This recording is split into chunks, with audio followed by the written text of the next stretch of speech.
Welcome to Huddle Up on 93Q. So glad to have you. You could have been anywhere, but you chose to be here. Want to open up the episode today a little bit different. Want to say God bless America. It is Inauguration Day. And just want to say that it's important for us. We're all Americans. We have more that unites us than divides us, you know. And whoever the president is, whoever the president was going to be, and whoever the president is for the rest of my lifetime, I'll continue to pray for that person and wish them good luck, because if the president does good, we all do good, right? We're all Americans. And so we should all unite on that. But want to kind of segue into something much more important than the inauguration and the change of a president. I want to talk about this TikTok ban, guys. So TikTok ban happened over the weekend, and everybody was freaking out. That kind of took precedence over some of the football. I know I personally, I've never even downloaded the app, so I don't really know what it's all about. You're missing out. I know, that's what I'm told. Out. So that's it's like the quickest way I see injuries on the football field and everything is I just quickly get on TikTok and I have Twitter. So for somebody that doesn't have it, Ryan, explain to me kind of what is TikTok. This is like years later. I'm probably the only one that doesn't know what it is, but in a nutshell, what is TikTok? It's Ryan? just short videos of like all kinds of random stuff you want to watch and to entertain you, and you can lose yourself in about an hour and a half of worth of nothing. So I have apps. I have apps that can do that. It's just the platform that everyone went to. You know, it's like TikTok is like the new Vine. You know, remember Vines back in the day? How is it different than Instagram or Facebook, or in the sense that they're short videos? It's not. It's all the same videos. It's all Chinese spyware. That's how it's different. That's it. Yeah, see, I don't know anything about it, but TikTok was banned for one day. It's back. Were like, it's already back. My stepdaughters, they're 22. They were like legitimately freaking out. My mom was upset. She had just downloaded TikTok and was enjoying it. She said, in the real estate community, there were some people who were like freaking out because, you know, there are people who had built their whole business on TikTok. There's a lot I'm kind of big on Instagram or Facebook, but like I don't ever use TikTok. But some people, you know, if you built your whole business on there and then all of a sudden it's gone, then, you know, you got to find another alternative. But what about you, Keegan? Are you a TikToker? You got one? I don't have TikTok. Never I don't have any social media, though. Yeah, people send me all the time. So we have a football show. We do a lot of football stuff. They'll send me like a football video off of TikTok, and then I try to watch it, and it'll make me download the app, so I never get to see those videos. So stop sending me the TikTok. You can pull it off onto your web your web. Whatever it is, like your Safari or whatever you have. You can find those. And it'll actually play off of that without being on TikTok. However, once you do that, it goes down this crazy rabbit hole, and it keeps playing on your phone even after you've closed Safari, and it's kind of nuts. And so if you want to download TikTok, I think it would be a little bit easier to see those videos. TikTok's back now, though, right, Ryan? Yeah, it is back. And now it's gone again? No, it's back. Oh, it's back. Okay. It was down for one day hiatus. And then it was kind of funny because, like, I literally saw a screenshot while I was researching today that it literally says something. Oh, I have the quote here. Thanks for your patience and support. As a result of President Trump's effort, TikTok is back in the USA. So I'm sure people. When it was banned and you went on it, it would say TikTok is banned currently in the U.S. Sorry for the inconvenience, but hopefully President-elect Donald Trump will be switching this over. Yeah, so good PR move for Donald Trump, I guess, bringing TikTok back for a while. But we're going to get off TikTok right there. We're going to get into the football. I was talking to Ryan before we started the show here, and I was saying last week the games, there was kind of a lot to be desired there, not a lot of close ones. But this week we got some good games. Yeah. We got some really, really good games. So I want to jump into the Chiefs versus the Texans first. That was the one yesterday, or I guess it was Saturday, right? Saturday? Yeah, Saturday. First game. So Chiefs, first game of the playoffs, 23-14, come in and beat the Texans. The quest for the three-peat continues. What did you guys think about the game, the Chiefs versus the Texans, Keegan? I was glad that it was closer this time. Yeah. I think the Texans' defense played pretty well. I was pretty happy with them. I thought they kept it pretty close. I think ultimately the Chiefs were just a little too classy, and I don't think that they were super pressed. But it was a good game. It was a good game. I thought it was closer than the score showed. You know, it was pretty tight there for a while. Patrick Mahomes has never lost in the divisional round of the playoffs with the Kansas City Chiefs, and it didn't happen here. Ryan, what'd you kind of think? Patrick Mahomes and the Chiefs take on the Texans. We were all kind of rooting for the Texans. We just like to see a good game, and the Chiefs, what was the common thing after the game? What was the common thing that started getting blurted out in the news? What was it, Nick? What are we hearing about? I'm glad you brought it up. Well, I'm bringing it up because I think it goes even deeper than this. They were 9.5 point favorites to win that game, right? Yeah. And then they run a safety out the back to lose by 9. Yeah, it goes deep. Yeah, it does. Why these Chiefs are still in this game? Well, so they win Vegas money. They get penalties. They got Kelsey. They got Taylor Swift. There's a lot of money bind up in the Chiefs right now, the Chiefs Kingdom. And we talk about it in our little group chats and stuff like that, and we have fun with it. There's some Chiefs fans in there. I know some people, think it's more rigged or more, leaning one way than the other. But yesterday's game, there was some chatter, like there always is afterwards. There were some plays. There was probably the worst one to me that I thought was at the very beginning of the game when Patrick Mahomes took off to run, and then they gave him a personal foul flag for the guy hitting him, but Mahomes didn't really slide, and he was kind of behind that blocker, kind of looking for a little room, like he does. He does that all the time. He went down really late. And so to see the guy get a 15-yard penalty and automatic first down on that, I didn't love seeing that. I personally thought both the roughing the passers were a little weak for the NFL. I mean, coming from watching all 4 games like you did, here we watched, they opened up the weekend and we got some little kind of tiffy little fouls, and you're like, but the big thing is they extended plays. They extended the drives. That's what's the big key there, is the extended drives. And then we finished off last night watching some brutal football last night, and they were just hitting like crazy. And I don't think a flag came out of the ref's pocket for like a good 15, 20 minutes.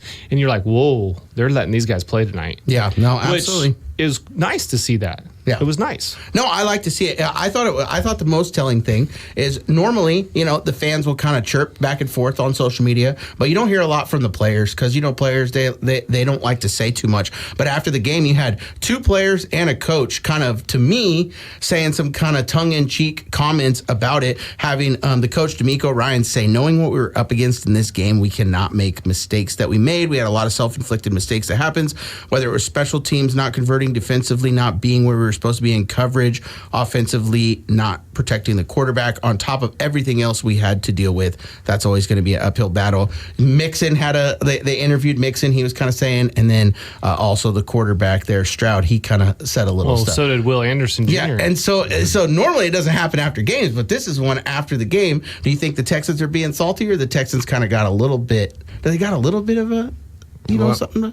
I agree with Ryan. I think a couple of those calls were pretty bad. That Will Anderson Jr. one was pretty weak at best. It was a really good basketball attempted flop, in my opinion. I mean, it might have hit the bottom of the face mask a little bit. You're a football player, Patrick. Come on, you're not playing baseball. I know, that's my thing. So you're not playing basketball. So I'm just kind of wondering week after week if I'm watching it with like jaded eyes, or if I'm seeing it through, like Kelly in our league. He was joking with me this week. Like if I don't like the Chiefs, so that's the way I'm watching it, and I'm sure there is a part of that. There's no doubt about it, but it just seems like every week, and now you have teams after the fact. So we'll see. We're going to talk about the opponent that they play coming up this weekend, but it'll be another chance for us to see on the field, and hopefully there's good officiating. We all want good officiating. Nobody wants to feel like one team got away with something or other. Kelsey had a monster day again. He found the spots. It looked like they were playing zone coverage all day, and Kelsey was just getting in the middle there.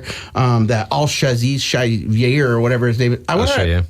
He had that play at the end, and there was like 3 guys around Kelsey, and he just somehow, got in there in the end zone and kind of found a spot, and Mahomes was able to get it to him while he was falling down. Such a great play. That was a great play. I couldn't even hate on that play. But what do you think, Kelsey? He played another game. Looks like he's going on a run here. Yeah, absolutely. I think your best players tend to rise to the big occasions, and I think that was because he'd been pretty flat for most of the season.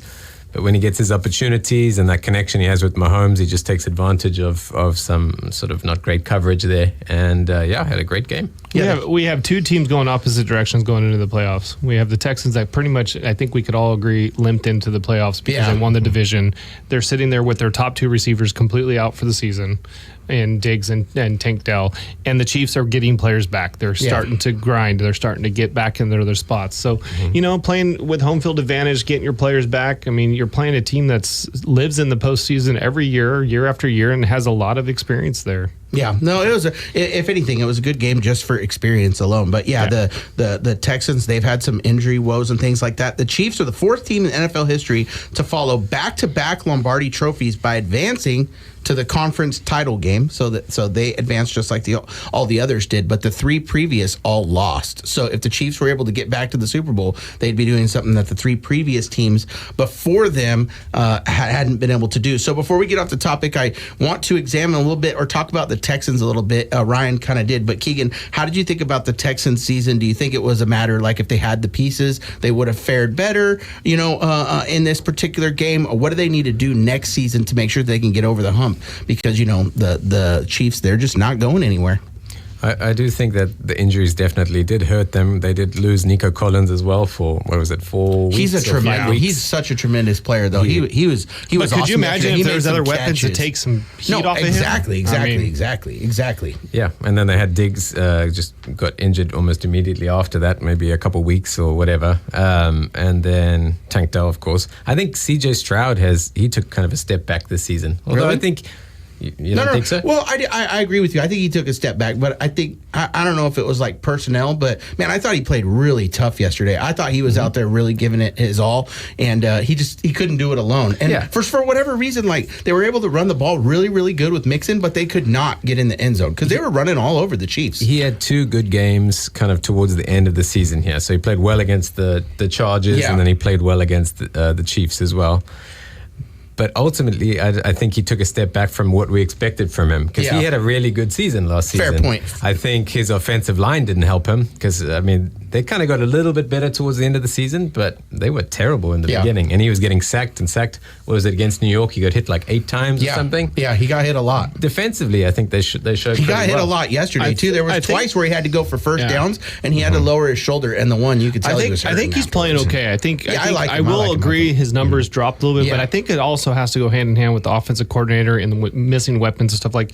In the KC game, again, I don't think KC was very dominant in this game. No. They had one long drive for a touchdown. That's it. The first touchdown they got was on a missed 55-yard field goal. That's short field. Exactly. You're already getting it. Then they exchanged second half touchdowns, and then all of a sudden Houston's driving. They're on the 40-yard line. It's first down. They don't complete their first pass. Okay. Instead of running like you're saying, they're running off it. If you know that the 40-yard line is a 4-down territory, which was obviously a 4-down territory with the wind and stuff, and they had missed that 55-yard field goal, then you gotta get some yards out of that. You gotta make yourself get some yards. And they go 3 passes, 3 incompletes, and they turn it over on downs. They didn't even try for a field goal. That was another 50-yard 5. I think the play calling isn't that great. Yeah. From the Texans? Yes. Yeah, from I agree. the Texans. But to be fair, I think that if you look statistically at Stroud and how his completion rate, everything is down from last year. Yeah. He hasn't played very well. Good. And to be fair with the Kansas City Chiefs, they've kind of responded to the level of their opponents. Yeah. They're kind of like, if they're there,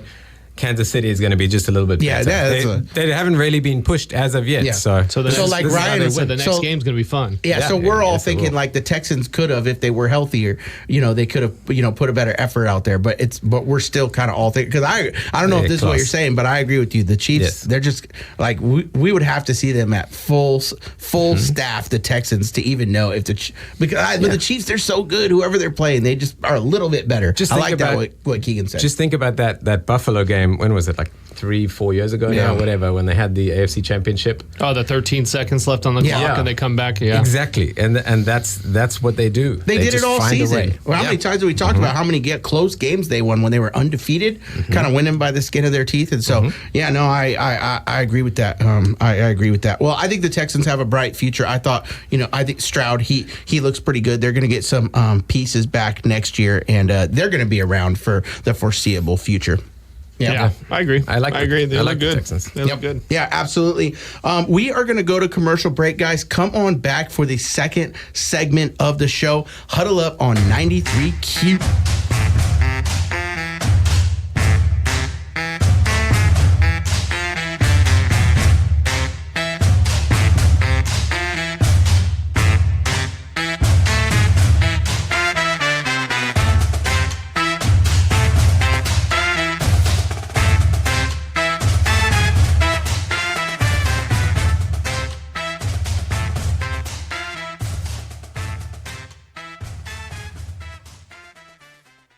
I'm Adam Avalos with eXp Realty. I'm a born and raised third-generation Yuba Sutter resident who has lived in the area all my life. My office is located at 1429 Calusa Highway in Yuba City, providing commercial and residential services to Yuba Sutter and Butte counties. Whether you are buying or selling, I promise to treat you and your friends and family like my friends and family. More information about Adam Avalos Realtor can be obtained by phone at 530-933-3541 or by following Adam Avalos Realtor on Instagram or Facebook. As we enter the rainy season and hope for rain, but not too much, We are thrilled to say that in Yuba County, we've made a ton of progress in improving our levee system and reducing our flood risk. But there is still much more to do. At Yuba Water Agency, reducing flood risk is job number one. We are preparing now for more frequent extreme storms. We're already seeing them. And we just want you to know that we are working hard to reduce your risk even more. Learn more about what the future holds at yubawater.org.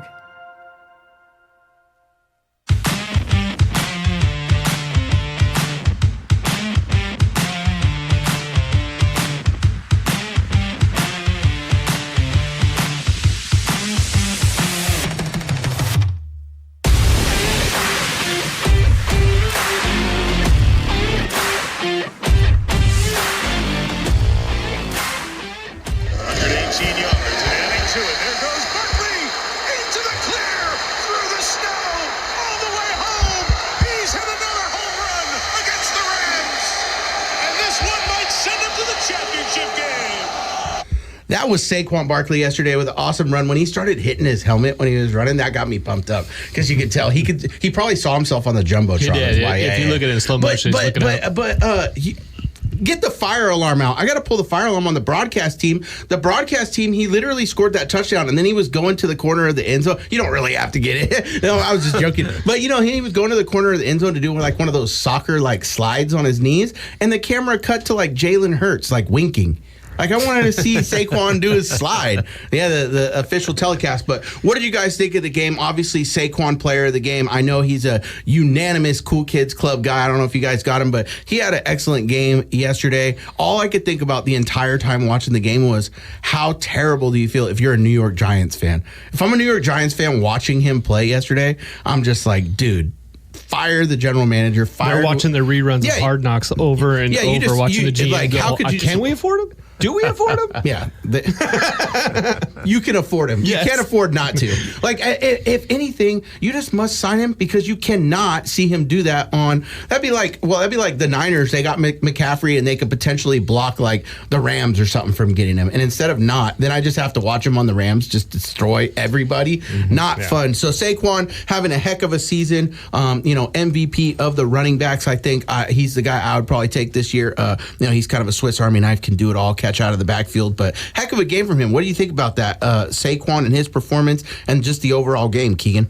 Well, I think that you touched on how could New York let him go, but they've made some questionable decisions now for several years. Yeah, they have. They brought both their coach and their GM back, which they seem to have lost the locker room, so I'm really not sure. And they paid a quarterback that's no longer on their team. I know. Yeah, that could have paid Saquon.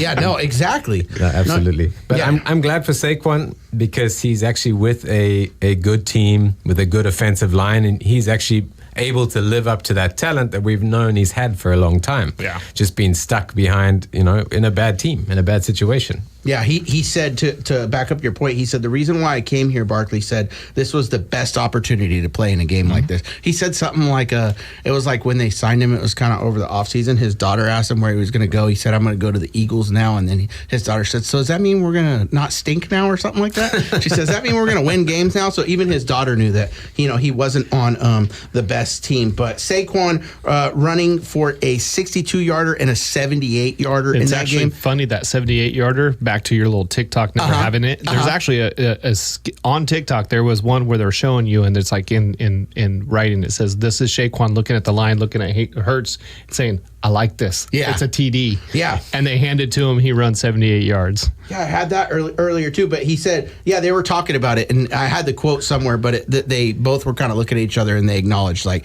hey, it's there, and then they kind of switched out of it. But, I think running backs, we were talking about it earlier, the game that Christian McCaffrey got hurt, it was kind of crummy like that, and the running backs were tearing it up. When the weather was really, really bad, I knew Kyren Williams and Saquon could have a day, and that's why I just felt like the Rams were my pick to win that game had the weather been better, but I really just felt the edge went to Saquon when I saw it on TV. What do you think, Keegan? Yeah, like I said, coming into the game, I think that the Eagles are just a better side just overall. I think the Rams have played pretty well. I think when they got their receivers back, that made a huge difference. Kyren Williams has been good for them.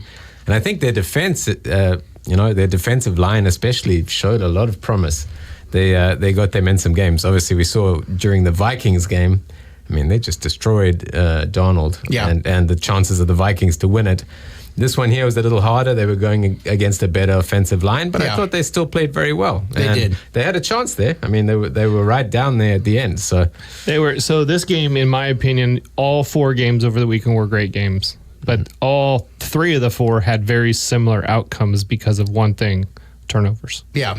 Turnovers make a huge difference in championship games. Big time. And like you said, the Rams got within 1 with that safety. They were sitting there, and then all of a sudden they fumbled the ball 2 times in a row. Williams, yeah. And I mean, in my opinion, the better team on the field that night was the Rams. They were moving the ball better. I felt like so too. They were just moving it, doing what they wanted to it. But 2 turnovers deep in your territory, and they get 6 points off of it, which puts you down by 7, putting pressure on you having to get a touchdown. That puts a lot of pressure on the offense. Yeah. No. So, I mean, the Eagles ran well. I think they're one-dimensional right now. They need to open that playbook to be effective. I think they have got away with 2 good wins by running the ball. That's what they've done. Could hurt them, too, if they end up making it to the Super Bowl. They go and they play another home game in bad conditions, and then the Super Bowl, here we come, and then they're playing in a dome, and they haven't got to try out any of that stuff. They've been running and gunning. But, Saquon, that's why they brought him there. We've talked about that a lot, and yesterday was his game, to kind of, take over, and he did that. I wanted to talk about the Rams a little bit. I think they had a great season. Sean McVay, after the game, I think I'm pretty shocked because I know a lot of people didn't believe we could come in here, but we had the full expectation to come in here and win. Coach Sean McVay said, I don't think anybody really ever expected the end of the season to be right now, and the finality of it is tough for me to swallow. They asked Matthew Stafford about him. We talked about this last week and throughout the season, if this could be his last season. He said he is going to take some time to think about it, but he felt like he was out there playing some good ball. Asked whether he still has some football left in him. He said, sure feels like it. So what do you think? And now the game is over.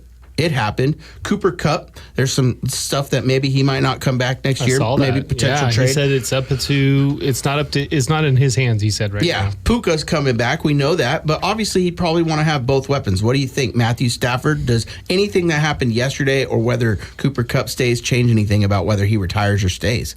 This team to me reminds me of the 2 years ago with the Lions. They were good. They had really good potential.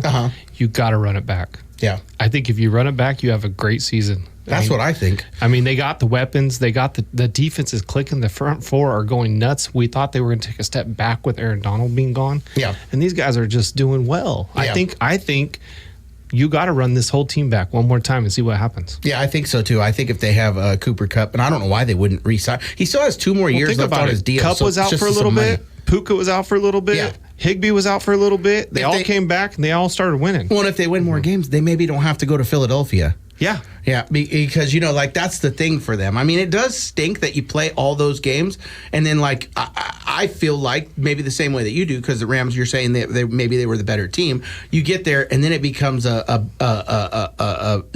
who has home field advantage. And so they made it all the way there. That's some crazy home field advantage the way that weather was. And Philadelphia is used to it, and they're going to play much better. They have the running back. They're set up for it. You have a better offensive line, and you have a better running back. Yeah, but I agree. Stafford and them, they should run it back. I hope that they do not. I hope he retires. I'm tired of, because they are good. They are good when the Niners play them. They're very, very frustrating. And so, that's just my take on that. Any other takeaway from the game, Keegan? Any other thoughts on Matthew Stafford? And I think Stafford played well himself. I think if you look at it, I'm not sure I agree that the Rams played better than the Eagles. I think the Eagles played better than the Rams, and that's why they won that game. I think their defense was played a little bit better than the Rams did. Mm-hmm. But when I look at Hurts versus Stafford, I think Stafford is just a better. I think he's a better quarterback. He just is. He's just a better quarterback. And he does move the ball well. And I think there's nothing that I saw from him this season to say he's looking like he's on the decline. No. I think he should come back. I agree with you guys. I'm not too worried about Cooper Kupp. They really haven't used him much in these last several games. Yeah, why not? I don't know why. Interesting. But they haven't. They've moved the ball well with Puka, Kyron Williams. Higbee too. And Higbee in his last couple games back. I wouldn't be too worried about bringing Kupp back. Robinson caught a ton of clutch balls yesterday. Mm-hmm. Their backup tight end, what's his name? That guy caught some. Parkinson. Even the third string tight end was catching the balls. I mean, Stafford, I had it here. I had it in front of me, my laptop but if you always look at it after the game, I mean, he's spreading the ball. I mean, he's going to find all the wide receivers. So, we all think they should run it back. I hope you don't, because I'm a Niners fan. I want to see you just go away. But want to check in with our bracket. We're doing a bracket challenge here where we are we all guessed the winner of the playoffs here at the beginning, like kind of like March Madness or something. 3 people left. 2 of them are in studio with me, actually. But Rascalin says you got an 8.8% chance. Tell us what you need to happen, Rascal. Well, I need what every person in America wants to see right now. What do you the need? Underdog win the Super Bowl. All right, so that would be the Commanders. The Commanders. All right, the Commanders and Buffalo in the Super Bowl with the Commanders winning, and I will win the bracket. All right. Keegan, who do you need? You're in the mix.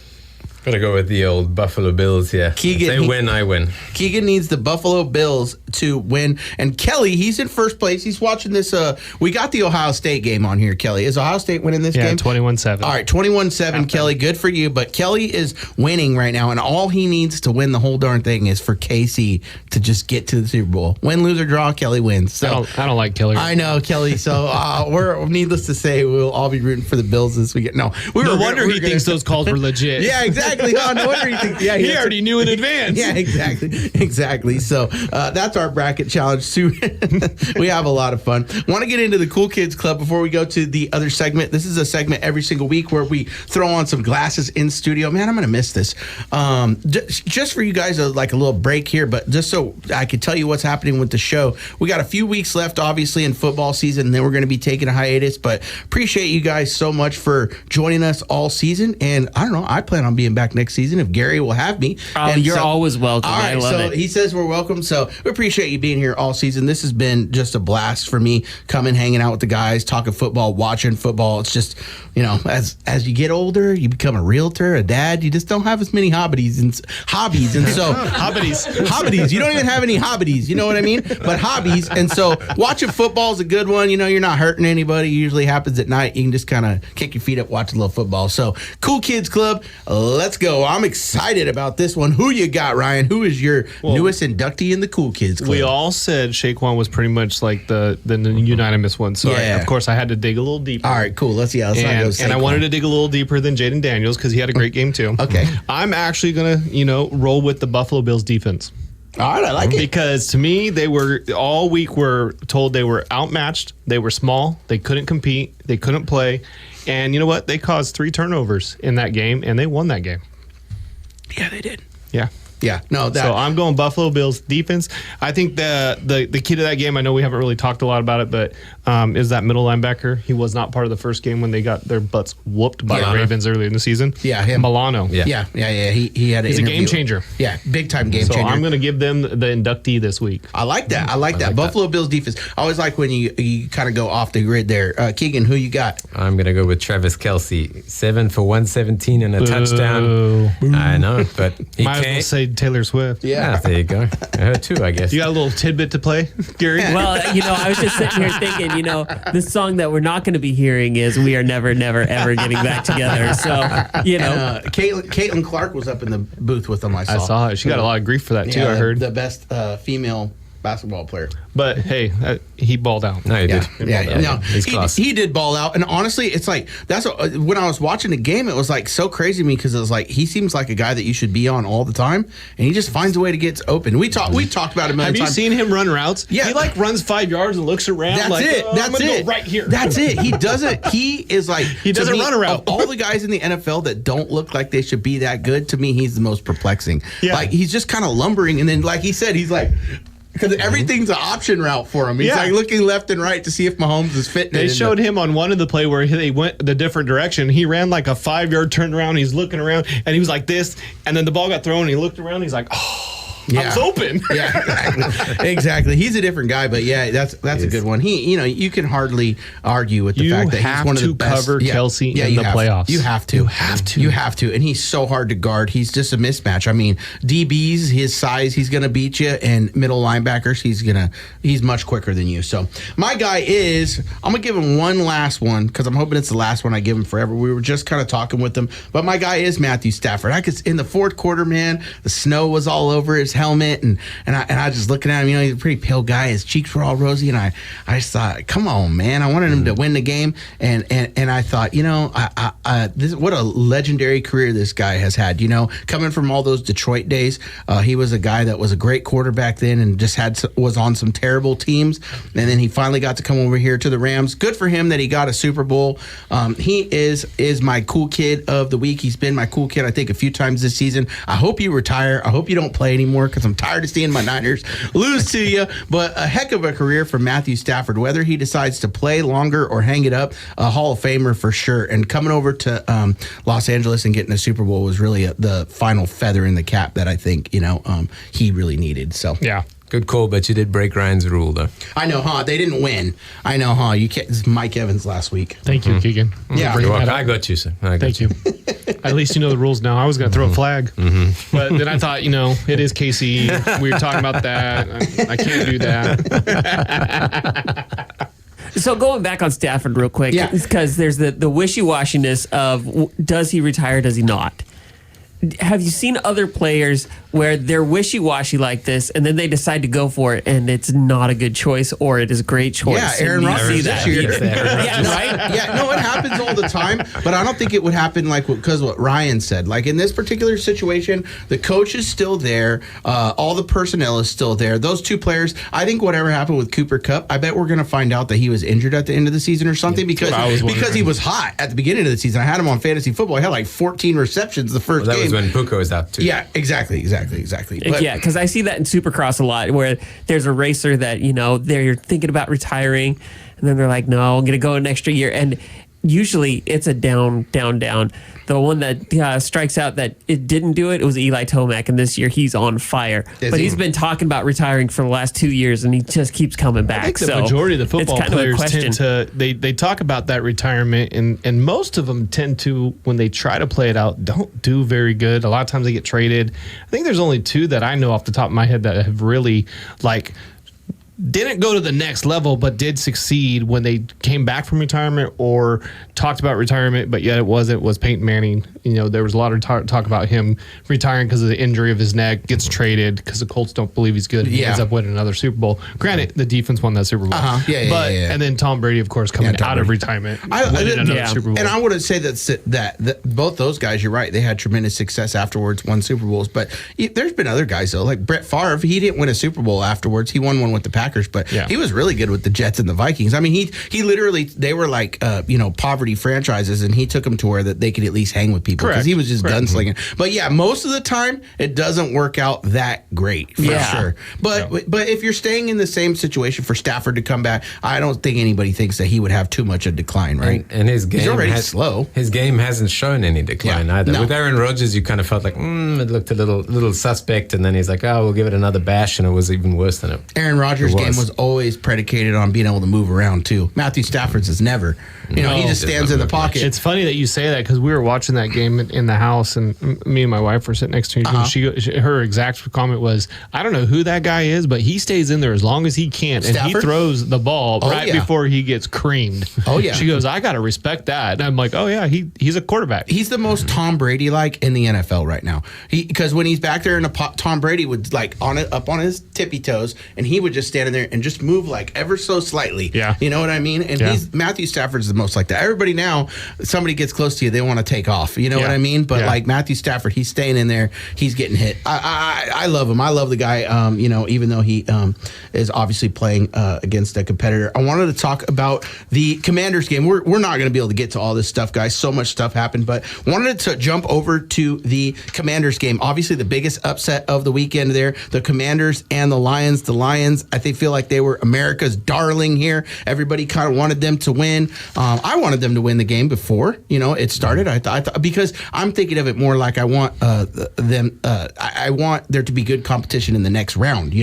But the Commanders come in to Ford Field to Detroit and put a whooping on them, 45-31. What do you think about that, Keegan? Any takeaways from the game? Jayden Daniels continuing his rookie campaign. That is a perfect word for that game. Takeaways. Yeah, any takeaways? Yeah. We'll talk about that. Some turnovers for sure. Yeah, I kind of felt like we saw like Los Angeles Jared Goff there for a little bit. That he looked very, very shaky. They were putting pressure on him. He was behind. They hadn't really played much from behind, and I think it really started to affect his game. I thought the Commanders, their defense was pretty good. I think the last couple of weeks we expected maybe with the Buccaneers that the Buccaneers would throw all over them. They didn't do that. They kept the it Lions tight. threw all over them. They had 521 total yards in that game. But didn't Goff have a game this year where he did that and they lost? No, they won. It was a few weeks ago They in the regular won. season. He threw 4 interceptions and still won the game. Yeah. That was that game. Who did they play? That was a high-scoring game. That was a high-scoring game, too. Yeah. I forget who they were playing, but yeah, did this change your opinion of Goff at all? Does it? Because I always feel like, like the regular season is the regular season, and then the postseason, sometimes a performance like this can make you a little nervous. Like if Goff goes out there and throws 1, 2, maybe 3 interceptions or something like that, you're like, but they turn the ball over so much, and this isn't a team with like a vaunted defense here. The Commanders coming in. I mean, they definitely probably middle of the road. I don't have the stats in front of me, but it's not like I said, like there's not like Hall of Famers and Pro Bowlers over there. And I mean, he turned it over quite a few times. Does it change your opinion of him? No, I don't think so. I mean, I think he's been playing pretty well for them. Obviously, he hasn't got the final success in postseason, but he's taken the Lions there a few times now. I don't think Goff is a superstar. I've never thought he's been a superstar, but I think he's probably an underrated player by a lot of people. Yeah. This was a bad performance, but overall, I think he's played very well for them. It's just a horrible time to have a bad performance. Exactly. It's like you said, you got hit a couple times. He went out for 2 plays, right? They were worried that he wasn't going to come back. Yeah. So now that's early in the game. Now you're worried about stepping into those hits, stepping into those things. You're thrown a little behind, and you're allowing people to undercut routes. It's not what we've seen of him all year. Right. And then you're turning the ball over because you're forcing it because you're not getting the touch. Commanders, the Lions defense just could not stop them. Could not stop them at all. So it puts a little bit more pressure on that offense to produce, which I think everybody in here could thought, oh, they're the ones that could handle that. And, you turn the ball over a couple times, it's no big deal for the Lions. We've seen it. We've seen them do this. They have a high-powering offense. Problem with them is it's going to be hard to run this back next year.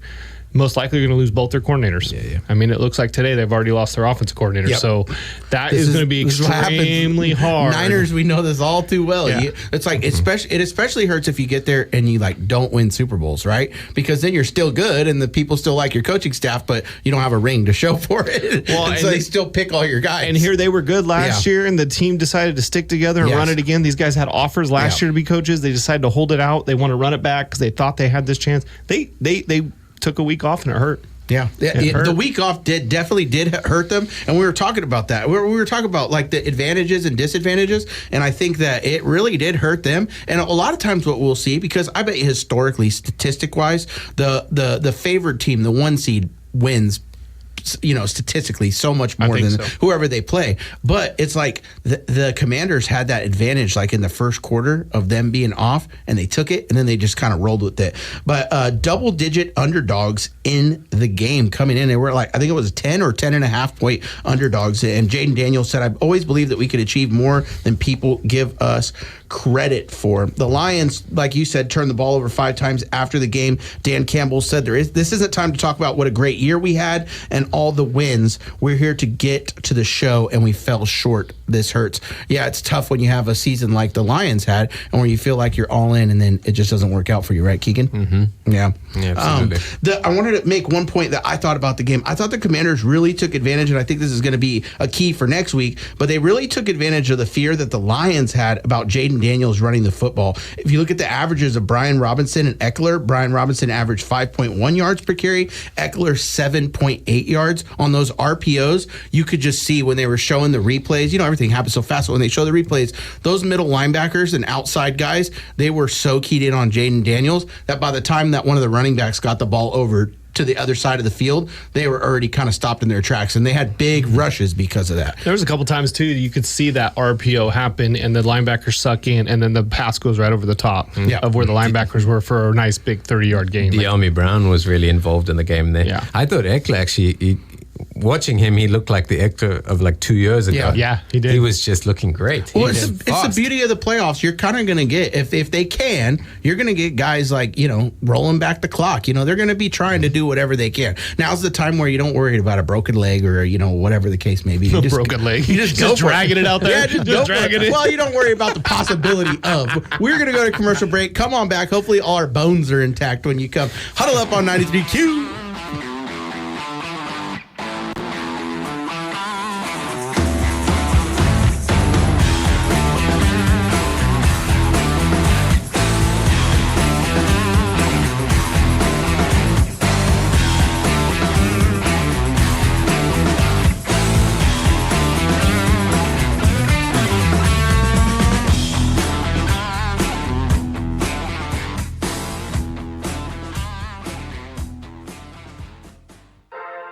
Young Champs Athletics Academy is a nonprofit organization dedicated to helping young athletes excel in speed, agility, and overall fitness.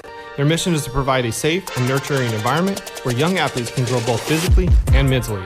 Through training sessions, 7-on-7 competitions, full contact camps, and more, Young Champs aims to foster the champions of tomorrow right here in our local community.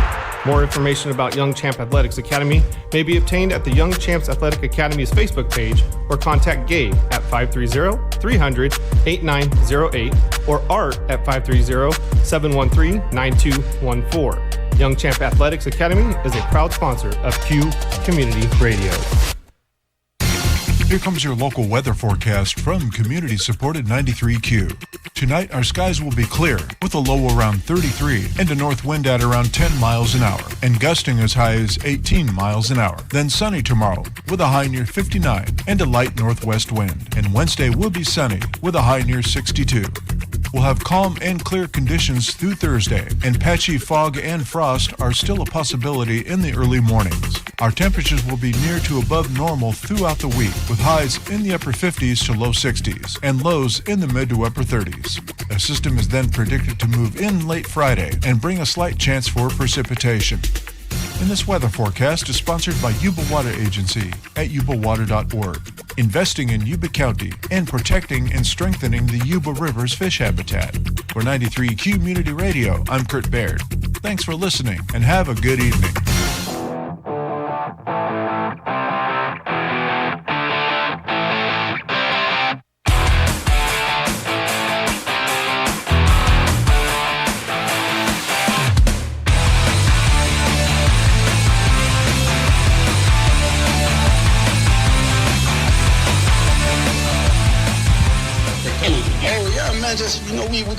We competing, don't get me wrong, but hats off to him, hats off to me. That's what he said to me. Great players, recognize greatness. And we both recognize each other, But I told him, man, go get something, go win something, man, MVP, Super Bowl, do something. I want him to be successful, That was Lamar Jackson after the game. What's going on with my phone?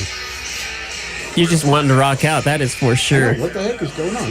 He's got some AC/DC Thunderstruck going on is what he's got going on. Know how it's happening. Is somebody trying to call you and that's your ringtone or what? Did you just download TikTok? No. I think so. Anyways, sorry, I just downloaded TikTok hacked into you. Some Chinese just hacked into me. Anyways, that was Lamar Jackson after the game. He was kind of talking about, I don't know. I saved the clip and I played it because I kind of thought these guys, they have a lot in common. They're both going for a Super Bowl. They're both trying to get over the Mount Everest that is Patrick Mahomes. And so, after the game, they probably, they met on the field and probably more friends than enemies because, they both see things from the same, they're both MVP candidates. They both know how it is to kind of carry the team. Both drafted the same year. Yeah, both drafted the same year. So they have a lot in common. Their paths are going to follow one another, and they're both trying to do the same thing, which is usurp Patrick Mahomes and the Chiefs.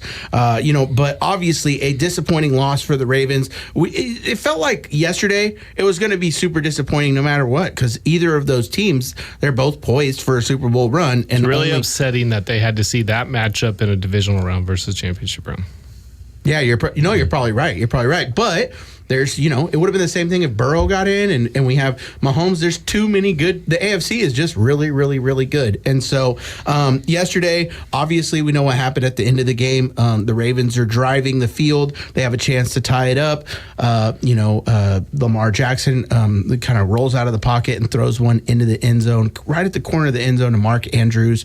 He kind of bobbles it, and the ball hits the ground. For the 2-point conversion. For the 2-point conversion. I'm sorry. Yes, you're right. I should set that up. I think it was likely he scored that one, right? Yeah. To tie it up, and so they lost the game that way. It was pretty heartbreaking. They were going to tie up the game right there. We were probably headed for overtime if that happens. And so, wanted to get your guys' take. Ravens, Bills. What did you think about the game, Ryan? Best game of the weekend. Yeah, it was really good. Huh? I mean, there's a reason why they put it on Sunday afternoon versus any other time slot, in my opinion. Honestly, either team that wins that game gives Kansas City the best chance to lose, in my opinion. again, I talked about the D's, the Bills D being my cool kids club. They did allow a lot of movement in the game. I do think when you overlook stats and you look at the game and you watch the game, I do think Baltimore was the better team that night. Really? Oh yeah, I really do, because they moved the ball. That everyone thought another cold game, just like Philly. You were talking about the running backs in that game. Here you thought, okay, definitely the running back advantage. Here you think, okay, you're going to have the running backs advantage here, and it wasn't. It ended up being Lamar throwing the ball a lot. Yeah. And he was able to throw the ball a lot. He didn't have to run. I do think Baltimore going away from Derrick Henry is bad. It really showed. I mean, the first time these guys met, Baltimore put it on him. Yeah, they did. I mean, he had 199 yards and 2 touchdowns. He only had 84 yards this night. Yeah. So it always stinks in a football game, though, when you don't stay true to the run from the beginning. Sometimes you just can't go back to it. You know what I mean? And that's what it felt like. It felt like even though the score was still kind of close, they felt like every time they got the ball, they needed to score, and they were throwing it. Because it was especially a game of 2 halves. I mean, I think Buffalo ran the first half. I mean, Lamar made 2 really bad mistakes with throwing that one pick late. I mean, he just threw it too early where he didn't see the break.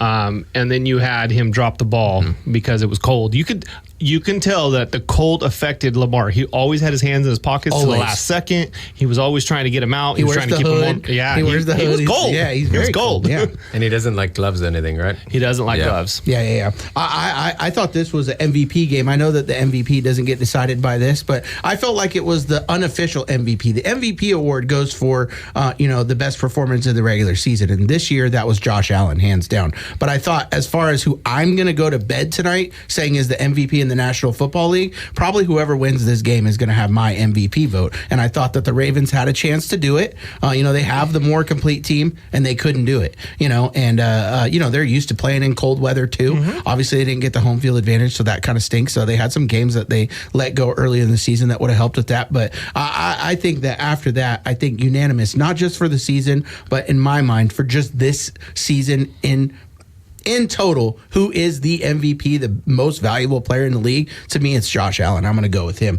But, anything else that you guys wanted to take away from the game? I mean, obviously Henry's coming back next year. The Ravens, they're going to be fine. They're going to be in the mix. Lamar Jackson, he's still hungry. I mean, this is just when you have, what do they call that? Immovable object versus unstoppable force. This is that. I mean, these are just 2 really, really good teams, and unfortunately only one team can advance, right? Yep. Yeah. That's my thought on it. So, wanted to talk really, really quickly about some coaching stuff. I know these guys are going to kill me. They're like, we just decided not to do that.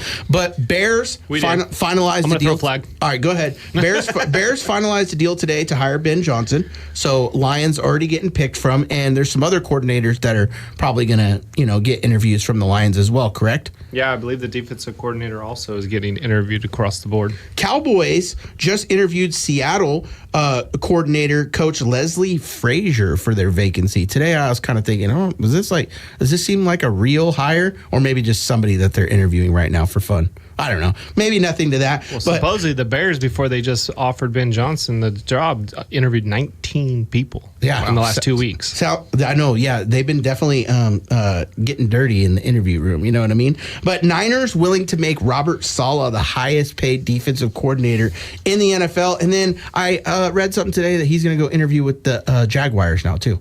He should absolutely come back to the Niners rather than go with Trevor Lawrence. Pull the Dan Quinn. What? Go back to a coordinator and then to the head coach. Rather than go with Trevor Lawrence? He's going to get fired again, Keegan. That's a one-stop shop, man. He got fired because of Aaron Rodgers. I know, but he's going to get fired from Trevor Lawrence. I'm not liking the Trevor Lawrence stock right now. If that's a buy or a sell, please sell that. Get rid of it, the Trevor Lawrence stock. But some coaching things. Any news on the Raiders? No. Up until today, I believe they were in the running for the number 1.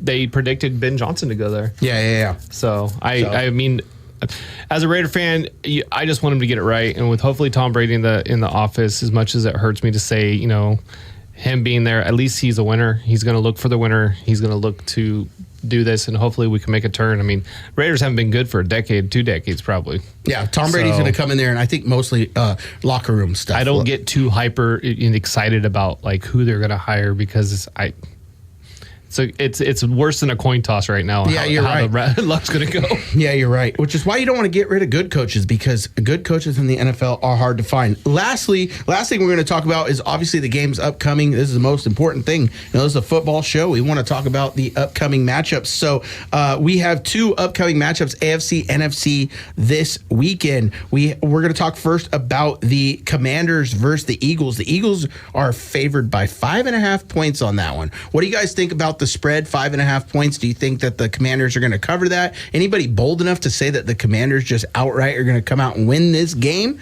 What do you think, Keegan? Come on. I mean, they played really, really well, and they are definitely coming in with momentum. I still split the season series 1-1, I believe. Yeah, but that's also the game that Hurts went down with the injury and went after rushing 40 yards in the first quarter. Yeah, true.